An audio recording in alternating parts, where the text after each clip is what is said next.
Sector wise बाजार में किस तरीके का एक्शन रहा, समझ लेते हैं प्रियंका से। आज बाजार में इनफैक्ट एक प्रॉफिट बुकिंग और कई सारे स्पेसेस से दबाव ही देखने को मिला। इनफैक्ट आज बड़ी ऐतिहासिक डील जो यूके और इंडिया के बीच में थी, एफटीए फ्री ट्रेड एग्रीमेंट, वो ज़रूर साइन हुआ, लेकिन बाजार 25,000 के पास ही के ऊपर बंद होने में कामयाब हुआ। लगभग 150 पॉइंट्स के कट के साथ सेंसेक्स में भी लगभग 500 पॉइंट्स का कट दिखाई दिया। बैंक से हालांकि सपोर्ट था, एक रिकवरी, एक पुल बैक भी आया, लेकिन उसके बावजूद भी बैंक निफ्टी लगभग 130 पॉइंट कट के साथ बंद हुआ। और बड़ा स्लम्प तो आपको स्मॉल और मिड कैप में, ब्रॉडर मार्केट में दिखाई दिया। ब्रॉडर मार्केट में अगर आप मिड कैप की बात करें तो वो आधे % ज्यादा, और स्मॉल कैप तो 1% से ज्यादा की गिरावट के साथ बंद हुआ।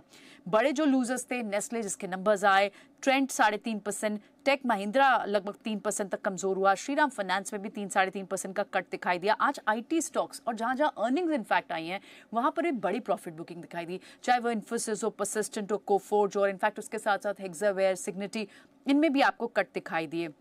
लेकिन जिन स्पेसेस में अच्छी मजबूती है, जहाँ नंबर्स अच्छे आए हैं, चाहे वो एग्रोकेमिकल हो, फर्टिलाइजर हो, उनमें अच्छी मूव थी। RCF, FACT, Rallis, national fertiliser, इन सब में अच्छी मूव दिखाई दी।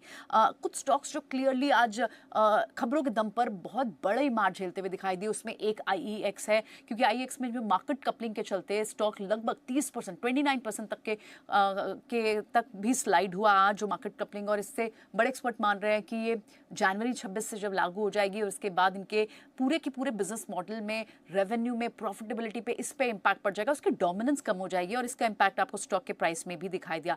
तिलक निगल इंडस्ट्री, ये बहुत समय से बस थी कि they were in the front running two by Pernod Ricard, Blue Imperial from Pernod Ricard. वहां पर जब इस पे और अनाउंसमेंट ऑफिशियल आई तो स्टॉक आज भी 4%, जो कि पिछले कई दिनों से तेज है, मूव दिखाई दी। इसके अलावा आइनॉक्स विंड, यहाँ थोड़ा राइट्स इशू का एडजस्टमेंट प्राइस में दिखाई दिया, लेकिन बड़े जो दूसरे लूजर्स थे उसमें Godfrey Phillips, intellect design, latent view, ये तमाम सारे स्टॉक्स है। लेकिन ऑन द फ्लिप साइड आज आप फिनटेक में जहां नंबर्स अच्छे आए हैं, चाहे वो जोमैटो हो, इटर्नल हो, चाहे पेटीएम हो, वहां पर इनफैक्ट अच्छी तेजी थी। कुछ स्टॉक्स जैसे Ola electric, Vijaya diagnostic, rainbow children, Gravita India, ये भी आज कुछ स्टैंड आउट गेनर्स थे।